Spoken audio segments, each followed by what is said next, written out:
From Boca Raton to the Palm Beaches and the Treasure Coast, you're watching CBS 12's Good Morning South Florida.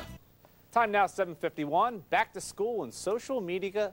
I can't even talk this morning, can I? Social media etiquette is this week's newsmaker. I'd like to welcome in Jacqueline Whitmore, author of Business Class, Etiquette Essentials for Success at Work. You know, you make me nervous, Jacqueline, because to have you on here, the etiquette is very important. Oh, here. And I got to have proper etiquette. I only criticize when I'm paid. Okay. Well, then you don't have to worry about being no criticism here. All right. Facebook and Twitter are changing the landscape for the way people communicate, especially kids and the parents. What is proper etiquette in this situation?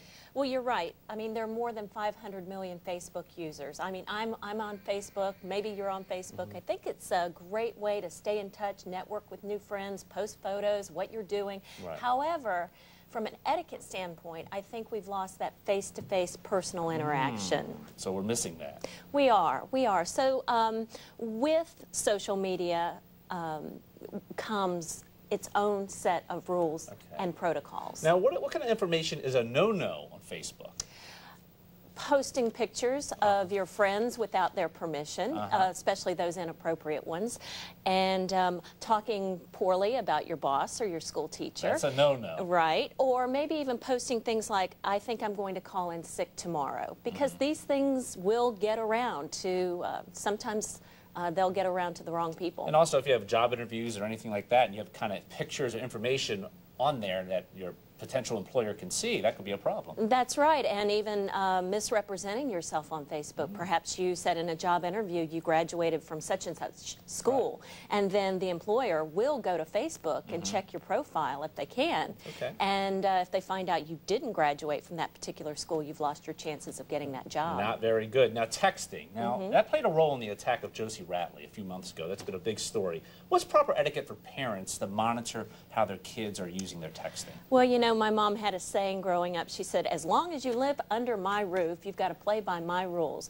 And I think if the parent has cause to check the child's texting, for example, if the parent might think that there's inappropriate behavior going on, or cyberbullying, which is a really big topic these days, then as long as you live under my roof, if I'm paying your bill, I think the parent has every right to check the child's Should texting. the parent ask first?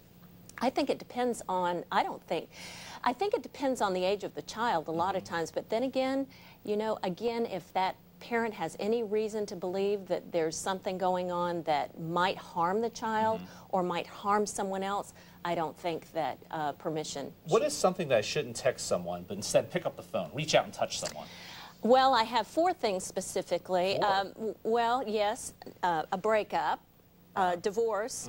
I also think marriage and pregnancy. Those things are pretty personal, and I would say pick up the phone and call your friends. I see. So pregnancy, especially, right? Among others. Announcing the sex of the baby, or we're going to have a baby. Those are things that you might want to share personally. So with those your are your family. whip bits. We have 4 whip bits there. Actually, that's a bonus whip bit. You got more whip bits? Real quick, Jacqueline. Don't post anything you wouldn't post on the front page of a newspaper. When in doubt, leave it out, and be considerate of others. Always a pleasure, Jacqueline Whitmore. Thank you so much for joining us on Good Morning South Florida. Thank you. Do I get an air kiss also? Sure. Mwah.